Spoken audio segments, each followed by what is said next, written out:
Ini saya penting utarakan dulu, Quran itu mukjizat bukan? Suratnya atau ayatnya juga? Ayatnya juga. Hurufnya mukjizat bukan? Harokatnya mukjizat bukan? Nah, karena semua mukjizat, pertanyaannya apa itu mukjizat? Oh, gue bilang mukjizat tapi nggak tahu mukjizat. Keistimewaan dari Allah. Mukjizat itu dari kata ajaza yu'jizu, yang mengalahkan, yang melemahkan segala sesuatu yang bermasalah. Artinya apa? Obat dari segala masalah, solusi dari semua persoalan. Yang melemahkan siapa yang menantang. Jadi yang bisa melemahkan galau, gelisah, kesedihan, itu ada di antaranya adalah Al-Quran. Pertama, kalau sedang gelisah, sedang gak enak, ambil wudhu, buka mushaf. Ibu baru buka mushaf saja, itu sudah mendapatkan ketenangan. Itu dahsyatnya Quran. Yang lebih luar biasa, ibu buka acak, itu kadang langsung ayatnya sesuai dengan kebutuhan dan masalah ibu. Bisa terjadi begitu. Ya, ada gelombang dalam tubuh kita yang nyambung dengan pembukaan mushaf, begitu dibuka, loh kok ayatnya ini seperti yang saya rasakan. Kalau ibu punya kemampuan, pilih ayat atau surat-surat yang sesuai dengan masalah ibu sendiri. Ya, misal saja. Ada masalah di rumah tangga, dengan suami misalnya, maka ada Al-Quran misal di surat An-Nisa ayat 34 misalnya sampai 35. Itu kalau sudah fatal-fatal sekali dan sebagainya. Ada masalah dengan anak misalnya, Quran surat 17 ayat 23 sampai dengan 27. Anak masih kecil, cucu kecil dibawa-bawa supaya lurus ke depannya, khawatir jadi apa. Quran surat 31 Luqman tuh. Bisa dari ayat 12 sampai 19 ya. Misal. Kemudian nanti ada surat-surat yang menjaga kita tiap pekanan. Misalnya nanti kalau malamnya itu Yasin. Ada fadilahnya. Siangnya itu Al-Kahf. Di Jumat, kalau bisa Jumat baca 2 surah. Malamnya apa? Yasin. Siangnya apa? Kahf. Sampai Nabi berkata begini, man qara'a suratal kahfi fi yaumil jumu'ati adha'a lahu minan nuri bainal jum'ataini. Paham? Tidak. Siapapun yang baca surat Al-Kahfi di hari Jumat, maka Allah akan memberikan nur pada dirinya, cahaya di setiap 2 Jumat. Artinya dari Jumat satu ke Jumat yang lain, Allah kasih cahaya pada dirinya. Nur itu disebutkan 45 kali dalam Al-Quran, dibagi dalam 12 makna. Di antara maknanya ada perlindungan dari Allah, solusi dari masalah. Jadi kalau sebulan sekali dibaca, setiap bulan dapat cahaya dari Allah, selama 1 tahun 12 bulan, dijaga. Ya.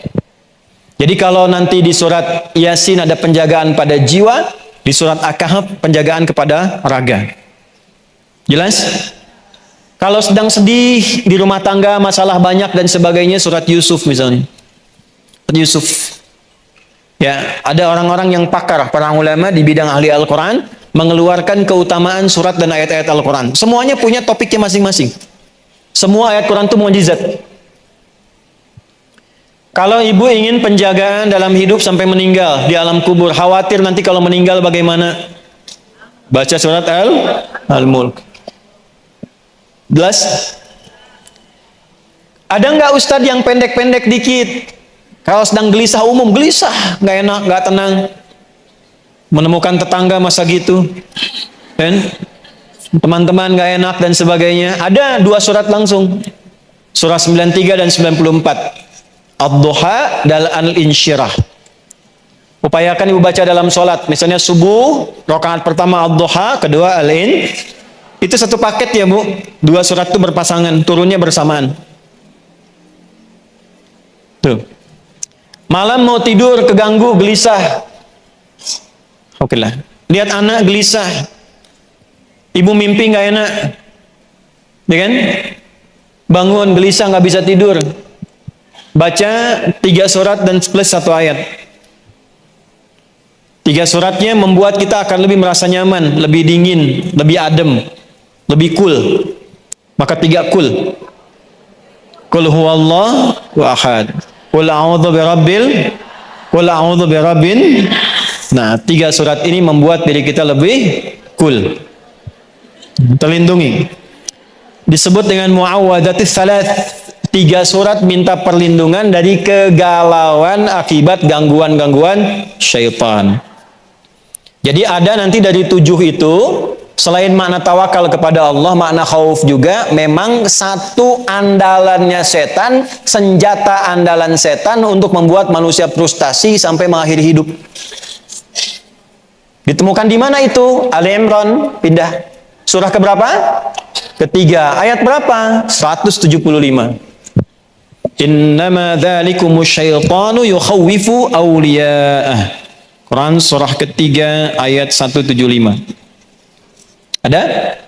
Innama dzalikumus syaitanu yukhawwifu awliya'ahu fala takhafuhum wa khafuni in kuntum mu'minin. Itu yang tadi saya katakan, tafsir dari yang Al-Baqarah ayat 150 salah satunya. Sungguh yang mengakibatkan kadang, maaf ya, merasa depresi, anxiety, kebingungan, kegalauan, kegelisahan yang dalam, sampai menghukumi ini nggak mungkin, nggak bisa, stres dan sebagainya, nggak bisa melakukan apa-apa. Itu salah satu faktor yang terdalamnya sebetulnya bukan karena masalahnya, karena setan mengaktifkan senjata utamanya, membuat jiwa orang itu berkesimpulan bahwa ya sudah nggak bisa apa-apa saya, sehingga kemampuannya nggak aktif. Alih-alih menyelesaikan masalah, dia memvonis dirinya sendiri, ditakut-takuti sama setan. Itu bahasanya innama dzalikumus syaitan. Itu yang menyebabkan demikian tuh setan. Yukhawwifu awliya'ahu, memberikan ketakutan, menanamkan kegelisahan, membuat depresi, tidak tenang, anxiety dalam dirinya, terus gak enak. Tapi itu hanya bisa terjadi kalau diikutin setannya. Jadi kalau dalam suara hati ada yang mengajak ibu supaya pesimis, depresi, memvonis diri, jangan diikuti, itu setan. Bu, jangan lihat saya begitu, setan itu yang, bukan saya. Saya ulang ya. Siapa itu? Setan. Yang menyebabkan itu setan. Jadi kalau ibu sedang punya masalah, terus tiba-tiba dalam hati gitu, dah kamu memang begitu, kamu mah lemah, kamu dilarutkan dalam keadaan demikian. Yakinkan, itu setan sedang bekerja. Tapi itu hanya akan terjadi kalau diikuti. Yukhawwifu awliya'ahu, membuat, menanamkan, menghadirkan rasa takut, depresi kepada yang mau ikut dia. Lalu kata Allah begini, fala takhafuhum, jangan diikuti. Bu, jangan diikuti. Jangan takut dengan bisikan setan, jangan khawatir. Lawan itu, lawan. Nggak benar nih, kamu pasti bisa. Nggak benar. Paksa sholat, paksa baca Quran. Lawan. Kalau nggak dilawan, nanti ke bawah terus. Rasa takut itu kalau nggak dilawan, nanti akan takut terus, Bu. Gelisah kalau nggak dilawan, itu akan gelisah terus. Orang takut dengan ketinggian, harus diajak naik tinggi, supaya merasa nggak ada apa-apa. Kalau nggak pernah begitu, takut terus. Nah, sama orang yang sedang depresi, sedang takut, sedang macam-macam, itu harus dilawan dalam dirinya. Nah, bagaimana cara melawannya? Wa khafuni in kuntum mu'minin. Pasrahkan semua kekhawatiran, kegelisahan itu kepadaku, kata Allah. Kalau kamu memang beriman padaku, ditanya imannya. Tuh yang khawatir, yang galau, gelisah, memvonis diri, ditanya balik sama Allah, kamu beriman nggak? Imannya dipertaruhkan. Hanya orang beriman yang mau mengaktifkan imannya. Aktifkan imannya, Bu. Sehingga ketika iman itu hadir, aman diri kita. Nah, cara kita untuk mengatasi itu dengan bersandar pada Allah, itu bagian tipikal orang beriman, dan pekerjaan kita mengatasi kegelisahan itu bagian dari amal soleh. Jadi jangan salah, amal soleh itu bukan hanya sholatnya, Ketika kegelisahan, kegalauan itu dilawan karena Allah, dituliskan jadi pahala, Bu. Dari mana dapat taunya? Quran surah 16. Ayat berapa? 97. Man amila salihah, siapapun yang mengerjakan satu amal saleh, min dzakarin au unta, baik laki-laki ataupun perempuan, wa huwa mu'minun, dan dia kerjakan dengan keimanannya, falanuhyiyannahu hayatan thayyibah, kami akan robah keadaan hidupnya menjadi lebih baik daripada hari itu. Janji Allah. Kami robah hidupnya menjadi lebih baik. Jadi kalau ibu ingin mengatasi kegalauan, pakai iman. Jangan andalkan dengan kemampuan, pengalaman. Bagus, ilmu ada, silahkan. Konsultasi pada psikolog boleh, silahkan, gak apa-apa, lakukan. Ibu tanya pada orang, silahkan. Tapi dalam diri kita sudah ada anti galaunya. Kalau keluar antibody, kalau galau anti, ada antinya. Bagaimana mengaktifkannya? Pakai imannya. Wa huwa mu'minun. Minta sama Allah amal soleh. Apa amal soleh terkait dengan itu? Yakinkan pada Allah, lawan godaan setannya. Jangan diikutin, jangan dibawa ke depresi, dibawa ke pikiran dalam. Untuk apa? Apa ibu dengan seperti itu selesai masalah? Tidak. Ibu mau vonis diri, nggak bisa tidur, nggak bisa apa-apa. Divonis diri nggak bisa, nggak akan selesai masalah. Lebih baik lawan perasaannya. Nanti setelah itu tenang, hadapi dengan berikhtiar. Lawan dulu. Itulah amal soleh. Saat ibu bisa melakukan itu, dituliskan pahala. Apa yang terjadi? Falanuhyiyannahum hayatan thayyibah. Aku akan robah hidup orang itu, kata Allah, menjadi lebih baik daripada keadaannya sekarang. Tuh. Walanajziyannahum ajrahum bi ahsani ma kanu ya'malun. Di akhirat itu dinilai sebagai pahala dan dikasih anugerah surga terindah saat pulang kepada Allah. Tahu nggak tempatnya di Al-Quran disebut apa? Tempat surganya adalah tempat yang sangat luas, seluas langit dan bumi. Ibu punya, ada orang misalnya paling kaya di sini punya kapling 10 hektar. Tapi masih 10 hektar, masih di Bandung. Ada orang yang hatinya lebih luas dari keadaan dirinya. Dia lawan kegelisahannya, dia luaskan hatinya. Karena dia meluaskan hatinya untuk mengatasi masalahnya, Allah balas di akhirat dengan memberikan surga seluas langit dan bumi. Silahkan ibu, mau maraton, mau koprol, mau lari, selangit dan bumi itu bahkan selesai. Ditemukan di mana suratnya? Surat ketiga. Di ayat berapa? 133. Di mana masalah yang diatasi? Ayat 134-nya. Apa bunyinya? Wasari'u ila maghfiratin mir rabbikum wa jannatin 'arduhas samawati wal ardu u'iddat lil muttaqin. Oh. Ayo bergegaslah, cepat evaluasi diri. Koreksi diri. Sedang galau, koreksi, kenapa harus begitu? Minta ampunan sama Allah, zikir, istighfar, pakai istighfarnya. Ya, kan tahu ada istighfar galau kan? Pernah nggak keluarkan ayatnya istighfar galau? Galau dalam kegelapan, gelap, ngelihat masalah, ada istighfarnya. Di mana ditemukannya? Surah 21. Ayat berapa? 87 sampai 88. Surat Al-Anbiya. Wa dhannuni idh dhahaba mughadiba.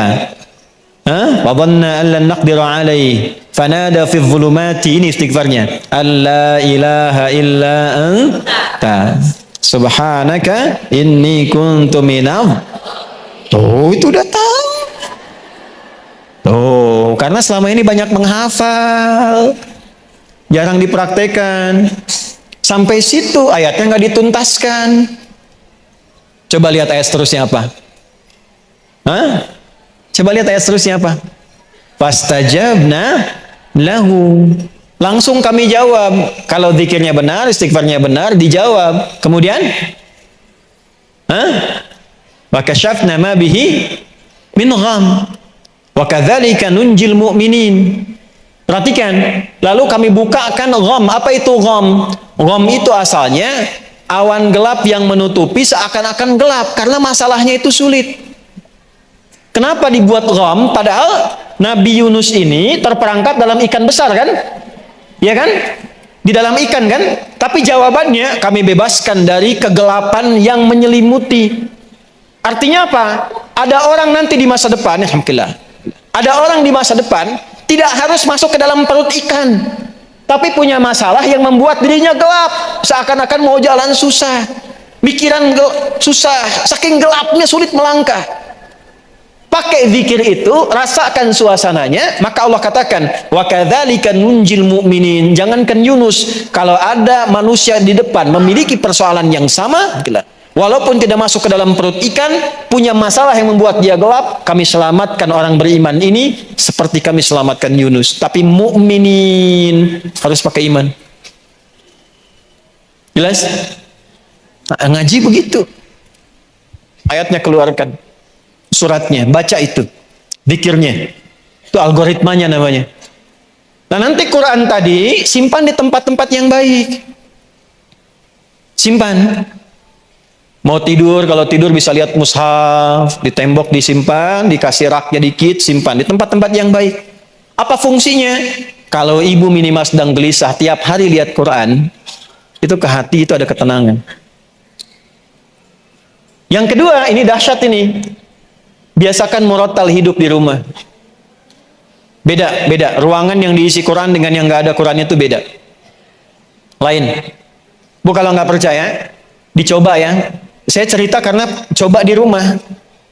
Area dapur dikasih murattal, area tempat anak-anak belajar kasih murattal, ruang tamu kasih murattal, di kamar kasih murattal. Satu kali padam karena habis baterainya, itu berubah keadaannya nggak enak. Nggak enak. Nah, coba ibu, coba mulai ya, praktekkan gitu seperti itu, bacakan, ngaji yang enak, itu akan lain.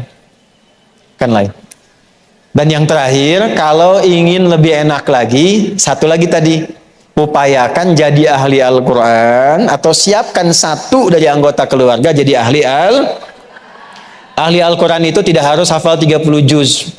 Yang penting konsisten bersama Al-Quran. Jadi upayakan baca walaupun sehari satu surat, nggak bisa misalnya satu ayat. Kalau nggak bisa satu ayat keterlaluan. Alif lam mim satu ayat, masa nggak bisa? Toha satu ayat, masa nggak bisa? Nama apa Toha, baca Toha nggak bisa. Jelas? Namanya An-Nisa tapi surat An-Nisa nggak pernah dibaca. Halo? Dipaksain ya. Nah, itu aja, jangan banyak-banyak. Jadi obat galau hari ini ambil 2 saja. Satu sholat, yang kedua Al-Qur'an. Tapi kita belajar cara bacanya bagaimana, kapan dilakukan, zikirnya apa, ada pagi dan petangnya, ada malamnya, ada setiap waktu. Pokoknya punya masalah, punya hajat, sholat. Makanya setiap sholat disebut hajat. Setiap sholat disebut apa? Hajat. Jadi kalau ibu mau hajatan, sholat. Ya, mulai diupayakan. Kemudian diusahakan paksa diri untuk membaca Al-Quran tiap hari. Kalau sedang tidak suci, minimal mendengarkan aja, bahwa belajar hukum-hukumnya. Baik ya? Diupayakan, dimaksimalkan mungkin. Insya Allah kalau sudah seperti itu akan lebih baik keadaannya. Terakhir saya ajarkan doa, ini singkat padat, tapi nanti insya Allah akan membuat kita itu lebih cepat mau sholat, cepat mau belajar Al-Quran. Ibu boleh ikuti lagi seperti yang pertama tadi. Bismillahirrahmanirrahim. Allahumma paksain. Ayo rekam. Ayo rekam terus. Gampang kan? Allahumma paksa dari sekarang ya. Paksa sholat, paksa baca Quran, paksa melawan kegalauan dalam diri. Jangan dikalahkan oleh godaan-godaan Allahumma paksain. Jelas bu? Nah, nanti kalau ibu ditanya sama suami di rumah, belajar naon tadi sareng Ustad, Allahumma paksa. Dah cukup ya. Assalamualaikum warahmatullahi wabarakatuh. Salam. Ustadz saya sedang bingung. Tadi sudah solusinya. Nah ini masalah fikih. Masalah fikih Ustadz saya sedang bingung. Ruko saya akan disewa oleh perusahaan yang mempraktikkan riba. Dalam ini yang non syariah. Apakah boleh menyewakan tempat kerja kepada perusahaan tersebut? Karena niat saya hanya menyewakan bukan untuk mendukung ribanya. Itu berbeda antara memfasilitasi dengan bertransaksi. Kalau secara fikih gini, ada prioritas dulu. Kalau ada tempat lain atau pihak lain yang menawarkan itu tanpa skema yang demikian, itu lebih baik. Tapi kalau dalam keadaan memang juga terdesak, diperlukan, maka yang penting itu akad jual beli dan akad sewa menyewa ibu dengan pihak itu. Jadi kalau akadnya itu benar dan tidak terkait dengan pekerjaannya apa, maka yang dihukumi akadnya, bukan perbuatan orang yang menyewanya. Jelas? Paham ya? Kecuali dalam konteks-konteks yang langsung membahayakan secara nyawa. Misal, ibu jualan golok, ada yang beli golok, ibu tahu tujuannya untuk berbuat kriminal misalnya. Nah, maka di situ ada saddud dzariyah untuk menghambat. Semoga kegalauannya sirna dan semoga Allah memberikan solusi yang terbaik. Allahumma taqabbal minna innaka antas samiul alim wa tub alaina innaka antat tawwabur rahim. Rabbana la tada' lana fi maqamina hadza dhanban illa ghafarta. Duhai Allah, kalau ada di antara jamaah yang datang membawa dosa, jangan biarkan dia meninggalkan tempat ini kecuali Engkau telah ampuni seluruh dosa-dosanya. Wala hamman illa farajtah. Ya Allah, jika ada satu di antara jamaah yang datang membawa kegelisahan, kegalauan dalam hatinya, jangan biarkan dia pulang meninggalkan majlis ini kecuali Engkau telah tenangkan keadaan hatinya. Wala asiran illa yassartah. Jika ada yang sedang mengalami kesulitan, dengan keikhlasannya datang mengaji, ringankan, hilangkan segala kesulitan hidupnya. Wala maridan illa syafaitah. Jika ada yang sakit, mohon sembuhkan. Allahumma wala dainan illa qadaitah. Jika ada yang datang terlilit dalam ekonominya oleh utang piutang, maka mohon limpahkan rizki kepadanya untuk melunasi utang-utangnya. Allahumma ati anfusana taqwaha wa zakkiha anta khairu man zakkaha anta waliyuha maulaha. Ya Allah, bersihkan hati kami, kuatkan jiwa kami, hanya Engkau yang memiliki jiwa kami untuk kembali kepadamu dalam kebaikan. Allahumma fad biladana Indonesia waj'alna balatan thayyibatan wa anta tardaha. Ya Allah, mohon jaga negeri kami Indonesia, satukan kami dalam kebaikan untuk membangun, jauhkan dari perpecahan. Berikan hidayah pada para pemimpin yang tertinggi sampai yang terendah untuk adil, benar dalam memimpin, yang meringankan hisab mereka di hari kiamat. Wahfad ulama'ana waj'alhum mukhlasin lakad-din. Jaga para ulama kami, ikhlaskan mereka dalam berdakwah, jauhkan dari keburukan, sifat memecah belah, sifat-sifat duniawi, dan berikan kemampuan untuk mencerahkan dalam kebaikan. Allahumma ansur ikhwatana fi Palestin wa fi kulli makanil mubtalin. Ya Allah, mohon anugerahkan pertolongan pada saudara-saudari kami di Palestina. Setiap tempat yang Kau uji, berikan kekuatan, kebahagiaan, dan ringankan hisab kami di hari kiamat karena kelemahan kami dalam membantu saudara-saudari kami di Palestina dan setiap tempat yang mengalami musibah dan ujian. Allahumma rabbana atina fid dunya hasanah fil akhirati hasanah wa qina adzabannar. Barik ailati kullal muslimat al hadirat wa barik ya Allah kullal muslimat al muntamiyah fi saf muslimah ya arhamar rahimin. Ya Allah, berkahi keluarga para muslimah yang mengaji hari ini, berikan kesehatan, keberkahan, dan kepada seluruh keluarga yang ada di saf muslimah, pengurusnya, keluarga besarnya, dan kita semua yang hadir hari ini. Bifadlika subhana rabbika rabbil izzati amma yasifun wa salamun alal mursalin wa sallallahu ala sayyidina Muhammad wa ala alihi wa sahbihi ajma'in. Subhanakallahumma rabbana wa bihamdika asyhadu an la ilaha illa anta nastaghfiruka wa natubu ilaika walhamdulillahi rabbil alamin. Terima kasih, mohon maaf. Assalamualaikum warahmatullahi wabarakatuh.